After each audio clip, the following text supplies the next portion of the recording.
Hi, I'm Michaela and welcome back to my channel, or welcome to my channel. Today we're going to be talking about a propagation experiment that I'm doing.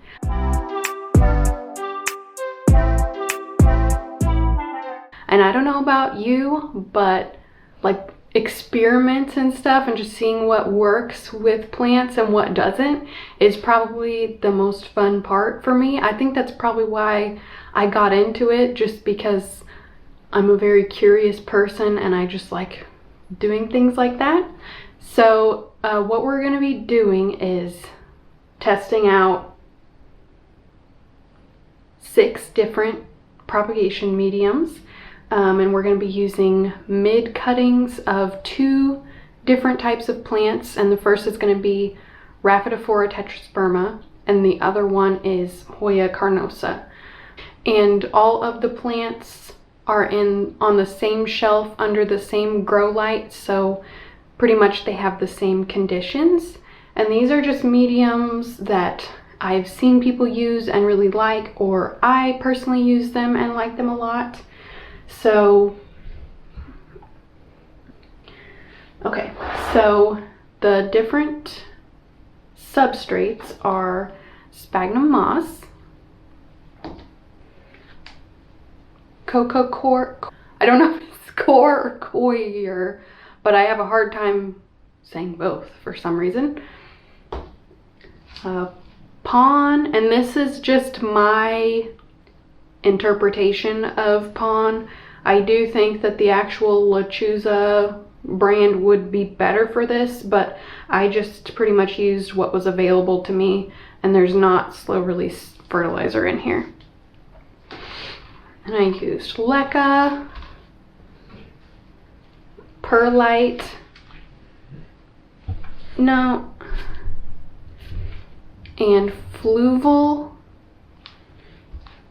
And whenever I put I haven't done any flushes or anything on the stuff that's in leca or pawn. The first day that I put the cuttings in, I watered them with water and Super Thrive, and then when they needed water the time after that, I just used plain water. And I just switched between the two because you don't want to use Super Thrive all the time. That's just a little bit much. Bernadette has her foot on the tripod, so I'm sure the camera is fixing to take a tumble. So far, they've been in here for about 2.5 weeks, and I'm gonna go ahead and call it. I feel like I've seen what I need to see from it at this point.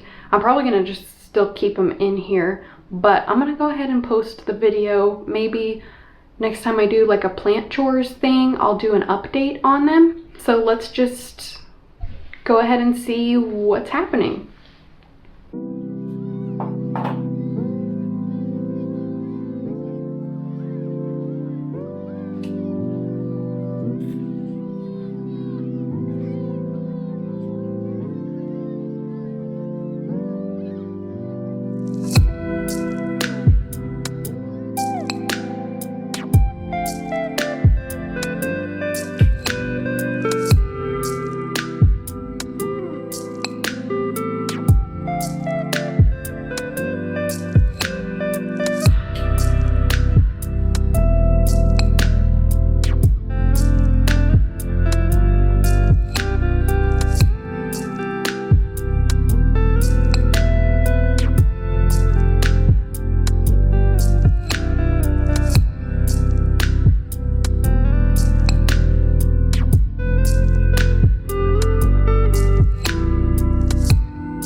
I've let all of these cuttings callus for about probably 3 hours.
Coco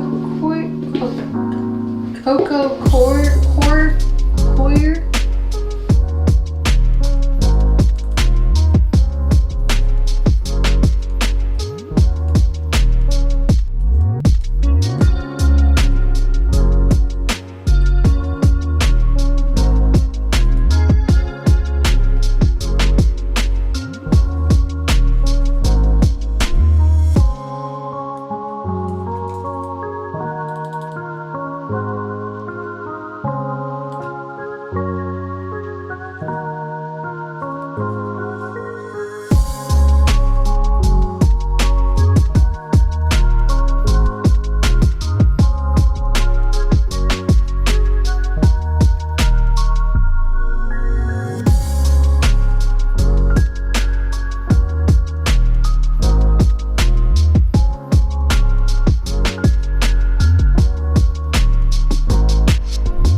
Stuff is really weird looking.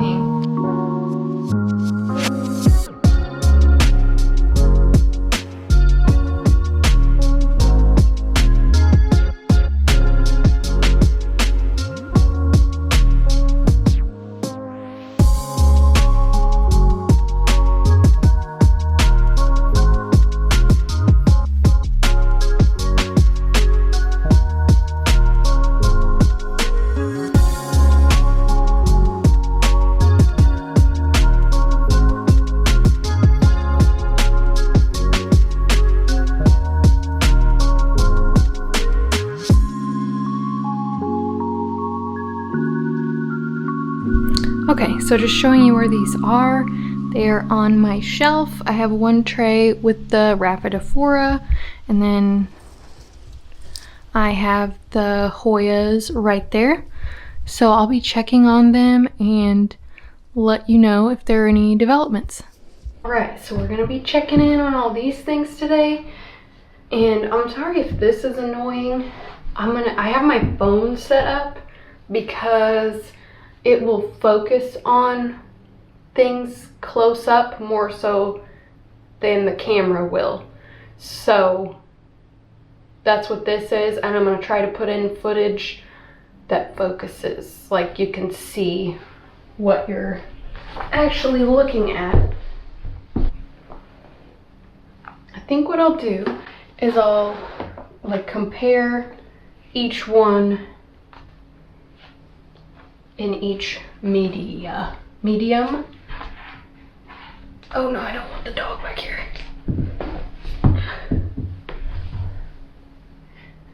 That goes under there. Okay. I've got to roll up the sleeves. Starting out with perlite.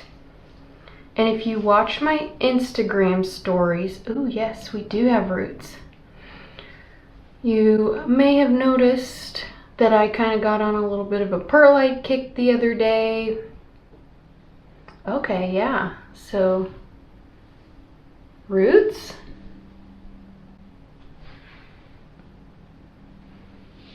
Stick that back in there. But yeah, I did like a poll on my Instagram of whether or not I should switch all my propagations to perlite in the middle of the night, which I did not end up doing. I was just really impressed with, oh, dang. Try to get the perlite off.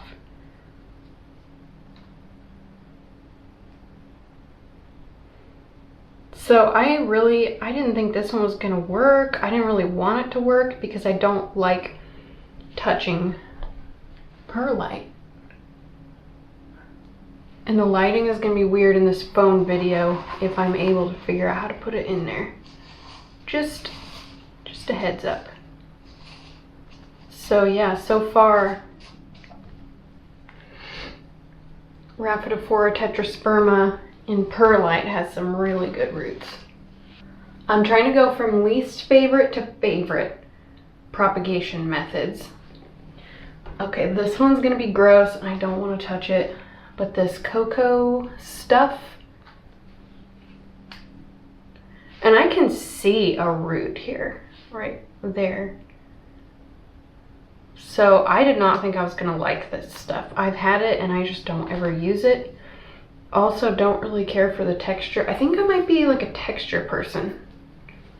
I don't know. I don't care for the texture of this touching it.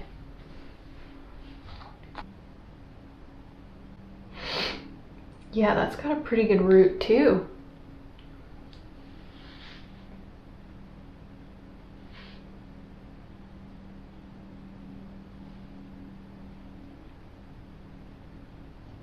Ugh. Gross, gross, gross.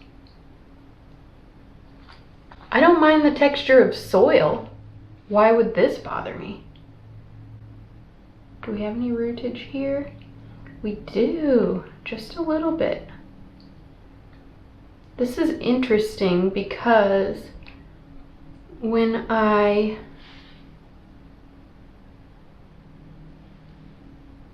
grow Hoyas in my greenhouse, they root so much more quickly than anything else. So I really thought that they would have more roots. So this is the pon, and this is not lechuza pon. This is my version. I've not had good luck with it in the past, so I am not expecting much. I would think that the actual lechuza brand would probably work better than what I've got going on here. Just like the size of the lava rocks. I had to crush these up with like one of those kitchen hammer things.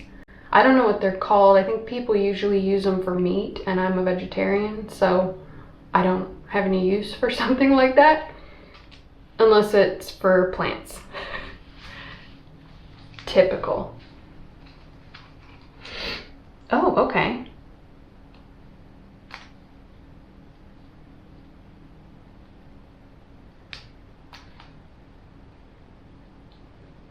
So yeah, I don't know if you'll be able to see this, but it does have some little fuzzy roots.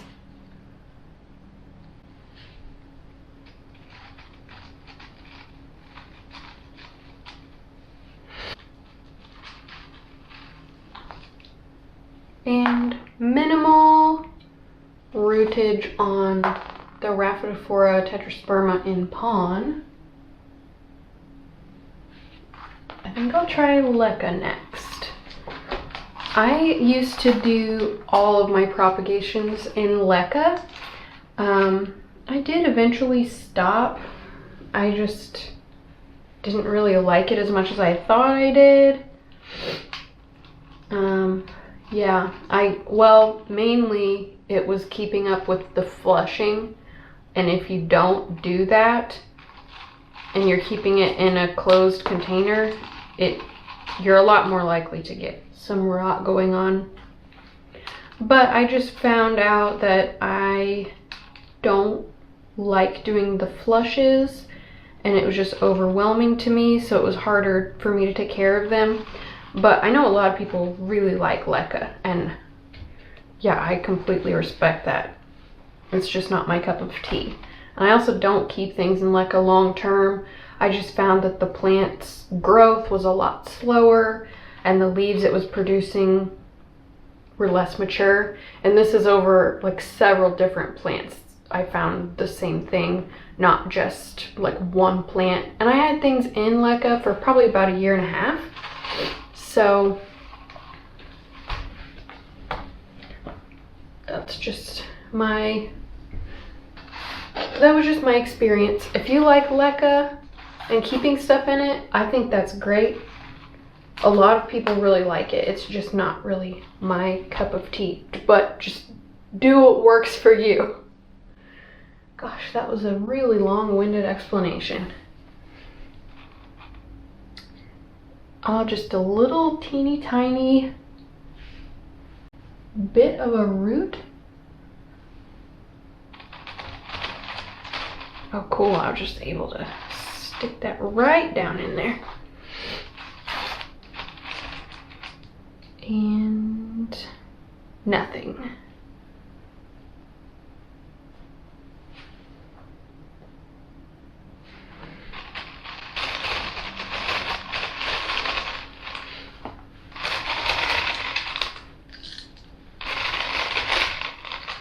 I do really like the way leca looks for some reason. Just like little cocoa puffs or something. Oh, that's probably it. It makes me think about food. That makes sense. I also like the way that it sounds and feels. I think it's fun.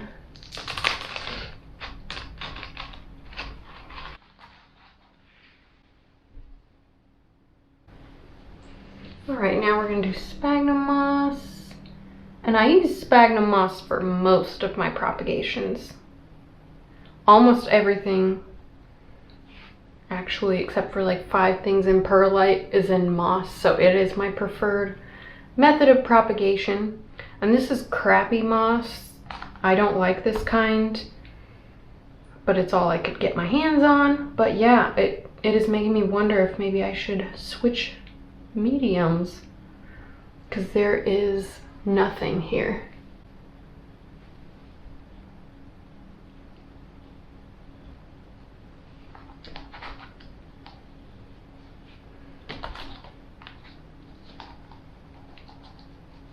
And this is a lot drier than I would typically keep this.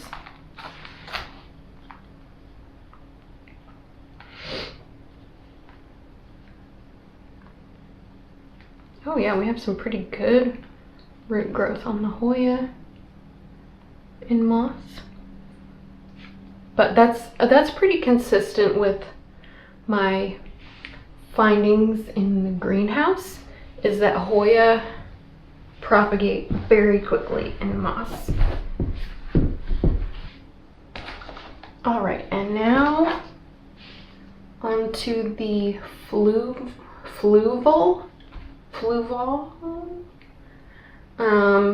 Don't know how to pronounce it, but it's like a volcanic, I think I already talked about it, but this is definitely the substrate that I assumed would produce the most root growth the most quickly. So, and yeah, you can already see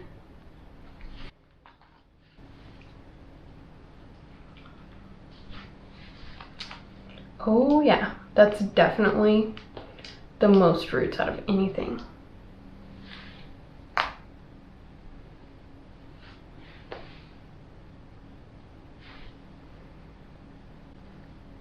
Oh, okay. I'll come back and put these in later. Oh, yep. This is the winner for sure. Probably can't really tell.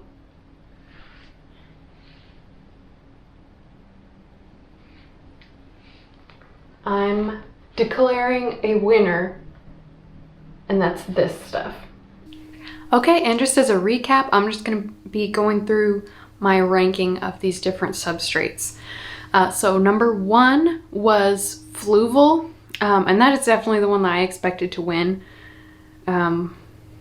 Yeah, it produced the most roots the most quickly.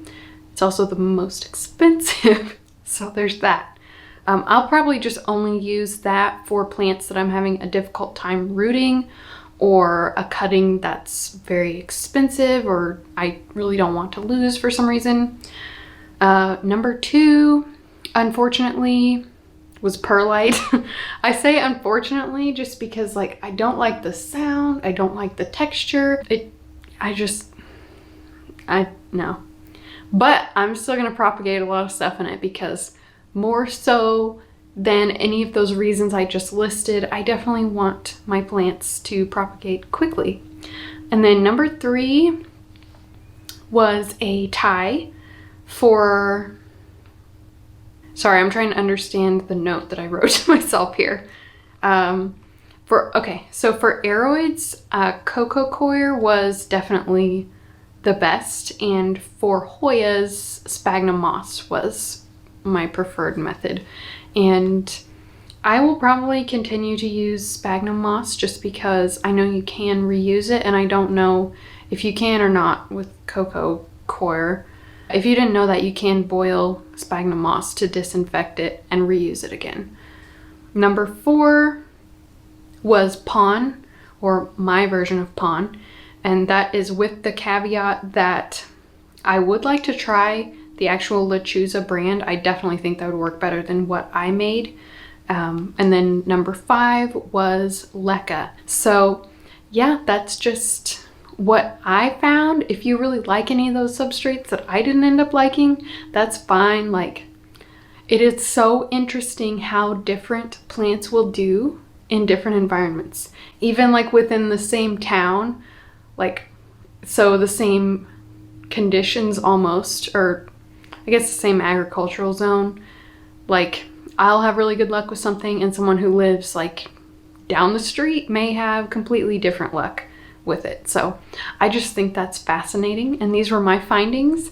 I would love to hear if there are any substrates that you like propagating in that aren't on this list, in addition to what your favorite propagation method is. And if you liked this video, please like and subscribe, and follow me on Instagram at Queen City Tropicals, and I'll see you again soon.